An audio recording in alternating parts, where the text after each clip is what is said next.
Америкалық сарбаздар мен PMC жалдамалыларының Абу-Грейб түрмесінде тұтқындарды азаптау, зорлау, ұрып-соғу және басқа да қорлауды қамтыды. 2004 жылдың сәуір айында американдық CBS арнасы халықаралық жанжал тудырған түрмедегі тұтқындарды азаптау туралы сюжетті көрсетеді. Азаптаулар туралы хабарлар Иракта наразылықпен қарсы алынады. Ирак уақытша басқару кеңесінің өкілдері азаптауды ирактықтардың адамдық қадір-қасиетін кемсітуге бағытталған жеккөрінішті тәжірибе деп атады. Бірқатар тұтқындардың аяқтарына сәйкес, американдық сарбаздар оларды зорлап, атқа мінгізіп, түрмедегі дәретханадан тамақ алуға мәжбүрлеген. Атап айтқанда, тұтқындар олар бізді ит сияқты төрт аяқпен жүруге және айғайлауға мәжбүр етті. Иттей үретін едік, үрмесең аяусыз бетіңді ұратын. Осыдан кейін олар бізді камераларға тастады, матрацтарымызды алып тастады, еденге су төгіп, басымыздағы капюшонды шешпей, осы суспензияда ұйықтауға мәжбүр етті. Олар мұның бәрін үнемі суретке түсіріп отырды. Бір американдық мені зорлайтынын айтты. Ол әйелді арқама тартып, өз ұртымды қолыма ұстап, ұятсыз күйде тұруға мәжбүр етті деді. 2005 жылдың ақпанында Associated Press түрмедегі хабарларға сілтеме жасай отырып, тұтқындардың бірі ЦРУ мамандарынан жауап алу кезінде азаптаудан қайтыс болғанын хабарлайды. Алғаш рет марқұм Манадель Әл-Джамадидің білектерін артына байлаған фотосуреті. Оның алдында күлімсіреп тұрған американдық әскери қызметшілер Чарльз Грейнер мен Сабрина Харман 2004 жылдың қарашасында көпшілікке жарияланды. Алайда осы сәттен бастап ақш армиясы мен барлау қызметтерінің өкілдері егжей-тегжейлерін жарияламай, оның өз-өзіне қол жұмсағанын мәлімдейді. Associated Press хабарлағандай, тұтқын қолдары артына байланған күйде асылып өлген. Әскери патолог анатомның қорытындысы бойынша кеуде тұсына қысым әсерінен тұншығудан қайтыс болған деді. Америкалық құқық қорғаушылар азаптауға жоғары қолбасшылық санкция бергенін айтты. 2005 жылы американдық азаматтық бостандықтар одағы Ирактағы коалиция күштерінің бұрынғы қолбасшысы генерал Рикардо Санчестің 2003 жылғы 14 қыркүйектегі жазбасын жариялайды. Құжатта генерал американдық азаматтық бостандықтар одағының заңгерлерінің пікірінше Женева конвенцияларын бұзған,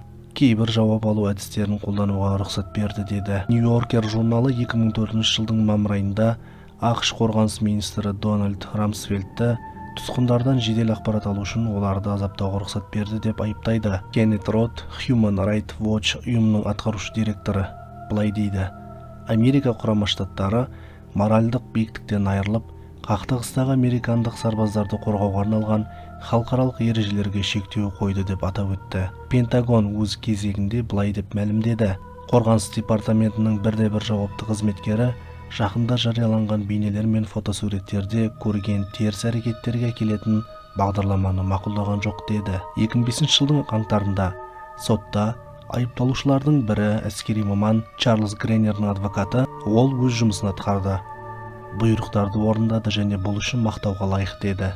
Адвокаттың айтуынша тұтқындарды қарғыбаумен жетектеп, жалаңаш күйінде пирамидаларға жиналуға мәжбүрлеуде еш кінә жоқ дейді. Айыпталушының өзі сот барысында былай деп әзілдеді: не болса да менің ойымша бұл жақсы нотамен аяқталады және менің жүзімнен күлкі кетпейді деді.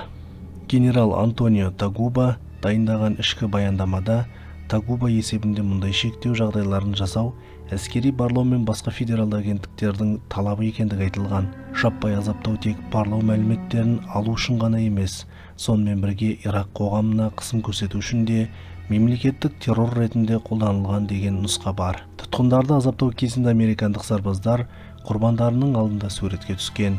The New York Times журналында атап өтілгендей, философ Сьюзан Сонтаг түрме фотосуреттері қатыгездікке толы зорлық-зомбылық порнографиясы, садистік фильмдер мен бейне ойындары, сондай-ақ адамның өмірін құжаттау және жариялау сәнімен американдық танымал мәдениетті сипаттайды деп есептеді. Ол бұл фотосуреттер Американың шынайы табиғаты мен жүрегін бейнелейтінін жазды. Сонтаг: қазір сарбаздар өздерінің жауыздықтарының дәлелдерін қалдырып, бас бармақтарын көтеріп суретке түсіп, бұл суреттерді достары мен таныстарына жібереді. Бұл адамды телебағдарламаға шақырады. Ол өзінің жеке өмірінің ескі күндері әдетте мөрмен жабылып, не болса да жасырын қалатын құпияларын көпшілікпен бөліседі. Бұл фотосуреттер біз өмір сүріп жатқан мәдениетті көрсетеді. Біріккен ұлттар ұйымының азаптауға қарсы комитетінің мүшесі Оля Ведель Расмуссен фотосуреттерге қатты таң қалғанын айтты. Оның айтуынша, ол американдық әйелдер сексуалдық қорлаған ирактық тұтқындардың психикалық азаптарын елестетуге міндеттеме бермейді. Олардың басынан өткен оқиға өлімнен де жаман. Бұл қорлау оларды өмір бойы қорқытады деді. Комитеттің пікірінше, азаптауға қарсы халықаралық конвенцияның бірнеше баптарын бұзған. Біріккен ұлттар ұйымының сотсыз өлтіру жөніндегі арнайы баяндамашысы Асма Джахангир фотосуреттердің жариялануы басқа елдерге демократия әкелуге міндеттенетін елдердің не істейтіні туралы тыйымды бұзды деп атап өтті. 2004 жылдан бастап 2007 жылдың тамызына дейін әскери трибунал американдық күзетшілердің 11-ден астам ісін қарады. Олардың 8-і бас бостандығынан айырылды. Абу-Грейбтің бұрынғы коменданты Джанис Карпински бригада генералынан полковник дәрежесіне дейін төмендетілді.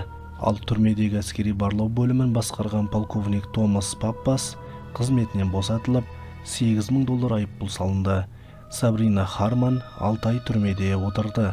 Чарльз Грейнер 2005 жылы 15 қаңтарда 10 жылға бас бостандығынан айырылды. Штаб сержанты Эван Фредерик 8 жылға бас бостандығынан айыруға, қызметтен босатуға және барлық шендерін жоғалтумен сотталды. Сержант Джавал Дэвис 6 ай түрмеде отырды. Джереми Сивиц 1 жыл, Эрмен Круз 8 ай, Роман Кролл 10 айға сотталды. Линди Англия 3 жыл түрмеде. Сержант Сантос Кардона 90 күндік мәжбүрлі еңбекке тартылды.